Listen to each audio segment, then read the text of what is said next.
Yes, my friends, welcome back. In today's latest news, we discuss the future surrounding Thiago Silva.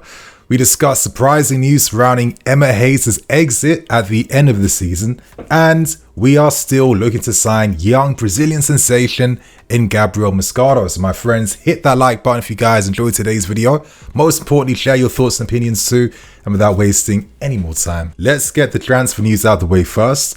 And we are getting more updates surrounding Gabriel Moscardo, courtesy of Goal.com Brazil. They report today that we have made a new proposal to get this deal done. And what I find interesting about today's report is that if we go to the end of September, reports from Brazil suggested that we had called off and ended our interest in signing Moscardo due to the asking price. Now is the heavy interest from Barcelona and other rival parties forcing us now to go back to make a higher bid to get this deal over the line? Who knows right now? But regardless of this new bid that has been presented, we do know one thing. It is bigger than this summer's 21 plus 4 million add-on bids, which was turned down and rejected by Corinthians. All we know though right now is that currently at Corinthians, they will decide on our new bids after their presidential elections, and that ends on the 25th of November. So this deal isn't wrapped up, but it is promising. We could potentially get closer to sealing a deal, and let's hope that after the 25th of November, we get some clarity behind what is actually going on. Now, in the summer, if I remember, Corinthians wanted around £30 million altogether, so let's hope that this bid is closer to that figure. I wouldn't be surprised if it was, and I'd imagine that if we get this deal secured, this must mean that hopefully we're getting closer now to capturing a Portuguese club potentially when it comes to having more network clubs to loan these talents out to. Because let's be serious, if we sign Moscardo, he won't get any game time here this season. Like, I kind of feel like if we capture him, we might not see him for the next maybe 2 to 3 years minimum, if even that. And when you consider the talents we have currently at the club in Caicedo, Enzo Fernandez, Lavia, who isn't even ready yet to play, Hugo Chukwu, and Conor Gallagher, who's like reformed and revamped right now, who gets into our midfield currently? So I understand that the strategy is about buying these guys really young, owning them within the club's model and networks, and then you assess their futures over the years. I understand how it works, but I still need to see some evidence of this working. Like, I think a lot of times I make that mistake of falling for the theory more compared to the reality of what actually goes down. And the fact is, we're still looking to sign players, even though we haven't captured all these network clubs right now.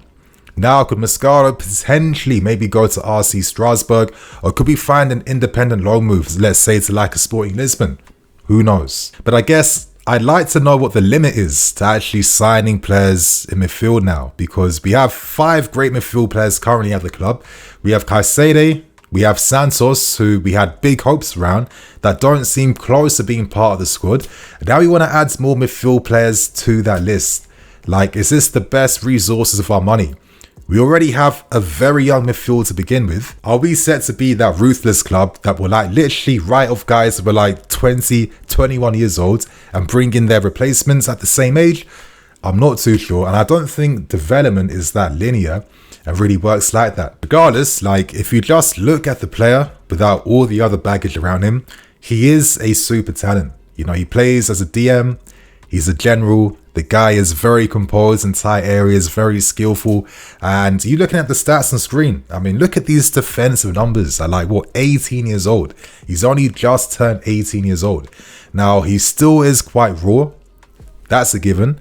And he gives away quite a lot of fouls and a lot of yellow cards. But when you look at young players like this, you have to look at the future and their potential. Because the fact that this kid already is not fazed by the physicality of the Brazilian league, that he's ready to get stuck in, that he can use his body to shield the ball, showing all these great physical qualities right now, does tell you that this guy could be a special player. But it comes down to the fact that, you know, how many of these guys can we have in the squad at one time? Time will tell, my friends, but it does seem like we aren't stopping when it comes to reinvesting back in midfield. And I guess I'm going to leave this question to you guys. Do you think this is the best use of our money? Or does this excite you, and do you feel like this is a great model that will benefit us in the long-term future? Let us know below. And now let's discuss one of the surprising stories of this season, and it surrounds Emma Hayes, because she has revealed that she is set to leave us now at the end of the season to take over the US Women's International job. Kind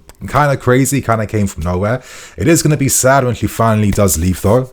She was the one essentially to create this dominance in the women's team and kind of put the women's team like on the map across Europe. I mean, you're looking at 6 league titles, 5 FA Cups, 2 League Cups, just silverware for days, to be honest with you. Of course, there was some controversy coming out surrounding her exit from the football club. Listen, I'm going to be giving you guys a very measured take. I'm not here to be like throwing accusations right now. Listen, I've reacted on Twitter. I can be reactionary, we all are. But when I make videos, I like to be serious. I like to consider all sides. So bear with me on this one, right? So let's start with things first. But last night, the Daily Mail reported controversy surrounding our sporting director in Paul Winstanley, as he was questioned by the club's owners about why Emma Hayes has not secured her long-term future at this football club. It was revealed in the Mail's article that Paul was tasked with agreeing a deal at the start of the season. Reports state that Winstanley was taking way too much time. He was taking too long and he was distracted by doing other ventures at the football club. Did this distraction give more time to the US women's team to make their move and to take advantage and secure their target? Potentially. However, earlier this afternoon, this news was refuted by sources from the club, and they mentioned that, listen, we offered Emma Hayes quadruple her current salary. We did everything we could to keep her at this football club. In the end, our offer just couldn't match the US's offer. They're offering Emma Hayes £1.3 million a year. That's crazy. That's one of the biggest contracts in women's football. So I guess right now, when you get conflicting news, does this mean that you have to pick a side in terms of what you believe? Now, for me, I kind of see things on both sides. I'm going to be a bit hypothetical with my viewpoint because I don't have all the concrete answers I was hoping to get before this video came out. But let's see it like this. Did we take too much time in securing a deal for Emma Hayes? Who knows? I know it would be easy for myself to use Mason Mount as an example here because listen, you guys know what I've said about Mount. I know some of you guys are groaning right now, but we didn't negotiate fairly or properly with him. But does that mean that we've automatically done the same thing for Emma Hayes? I'm not too sure. I think there's a simple answer here. And what if Emma Hayes is just ready now for a new challenge?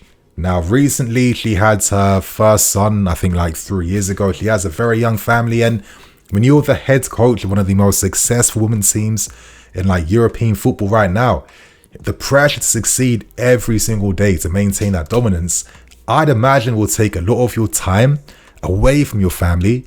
And at such a crucial age where your kids are like growing up and developing, it gets to a point where it's like, maybe I need to prioritize my family. Yeah, I believe that the club did offer to like quadruple her salary. I don't think that's a lie. I do feel like the club did enough to try and keep her here. I just feel that with the opportunity that came her way, the US women's team earning this amount of money, managing international football, where you're not tasked to work like 24/7 every single day, that will give her that flexibility to not only be there for her family, but of course to still like maintain her like sporting ambitions as well too. Yeah, I mean, if you're going to leave us, there's only going to be like a few opportunities in football. It's either going to be like for a men's team somewhere or for one of the best international teams in football right now. So I can accept that and I can respect that because listen, she's been here for 11 years. She's done incredible work. She'll be part of the club's history for years to come, as she was the one to really create the dominance we're seeing with the women's team right now. So listen, it's going to be sad when she leaves, but I don't think it's the time now to start pointing fingers or blaming anyone. I think, listen, it's life. And to be honest, I kind of understand where she could be coming from. I think it's the right decision, to be fair with you. I don't think she has to prove herself anymore here. And I guess the big positive is that she is leaving at the end of this season, which gives the club more time to find the right candidate to take over her legacy and leaves big opportunities to leave this club on an absolute high by securing more silverware this season. So I guess all we can say is thank you, Emma Hayes. Good luck in the future right now. It's a shame we couldn't keep her, but my friends, that's life. And to end things with the latest exit news, we discussed the future surrounding Thiago Silva. It does seem like we are set to say goodbye to Silva at the end of the season. He is in this final year of his contract right now, and currently Fluminense are the absolute favourites to sign him at the end of the season. Now, with Chalobah set to go in January, and with Silva now set to leave us at the end of the season, I can see why we are looking to sign a centre-back in 2024. It seems like Fluminense are getting ready now to prepare for life with Thiago Silva, as it seems like they're close now to selling their defender Nino to Nottingham Forest. Anyway, their president came out to say this around Thiago Silva, and as he says, I continue with this desire to bring him in, for the brilliant player he is, for his high performance at his age, that he's a great tricolour. I know I'm sounding so like English right now, and I'm sure that one day he could play for Fluminense again. So listen, we've been seeing these reports since last summer and last year. It wasn't as concrete at the time, but it does seem like Silva may be ready now for a new challenge to actually think about the end of his career. So this could be the perfect time for him to leave. It's kind of crazy that for someone who is close now to 40 years old, honestly, I feel like if we decided to agree a contract extension with Silva, I wouldn't be opposed to it, to be honest with you. I think because of his age, I think sometimes you get these lazy takes around him, and they kind of center around his physicality. Oh, he's too slow, he's too this, he's too that. My friends, let's keep things real, yeah? Silva turns faster than Disasi. You know, every time I watch games, I've never felt like Silva's pace is costing us. We don't even necessarily use the deepest defensive line, like how we did under guys like Conte, for example, for me to even really say that Thiago's, physicality is having like a negative effect on the team. I'm not really seeing that, because one thing Thiago Silva has, the reason why he maintains playing at this level at his age right now, is a brain, a footballing brain. And you know what I love? I love those defenders that prevent danger from coming to their teams. And Thiago Silva is constantly alert.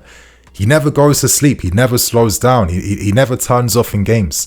He's constantly, listen, if he can't affect the ball, he is thinking about his positioning to stop the opposition playing through us. We've seen it time and time and time again. There was a great compilation someone on Twitter made, just kind of showing how Thiago Silva thinks in game. I thought it was really good this guy made that to kind of remind us, listen, being a defender is more than just winning a few headers or 50-50s. I think Thiago Silva is an exceptional defender, one of the best defenders we've had at this football club. I'm not really seeing a decrease in his level right now. Listen, I've had criticisms this season, but those criticisms were centered around me feeling like, based on how we were playing against teams who are using low blocks, that Silva was like an extra guy at the back that we didn't actually need. It felt like we were kind of wasting him. He wasn't really playing line breaking passes or doing anything because we weren't finding solutions against low blocks. But I never mentioned or criticized this guy's physicality, being too slow or anything like that. It had nothing to do with those things. And I do think that this team could do with some experience. If Silva and his family decided that, listen, we want to stay here for another season, I think Silva is more than ready. He is more than prepared to play for us for another season or two until he decides that he wants to leave on his terms. I think he deserves that, in my opinion. So share your thoughts and opinions on today's stories, my friends. Hit that like button too if you enjoyed. Listen, one video I'm still struggling to get out is the What We Learned video against Spurs. I've been really struggling with the series recently. I like to use the actual clips from the game. I think it just like makes the videos come to life a bit more.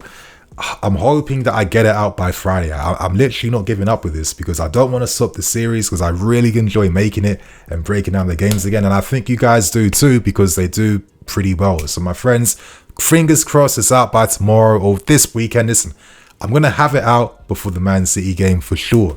So hopefully it comes out soon. Hopefully I see you guys soon as well too. I'm Nini FC. This is BlueLionsTV. I'll catch you guys later. Cool.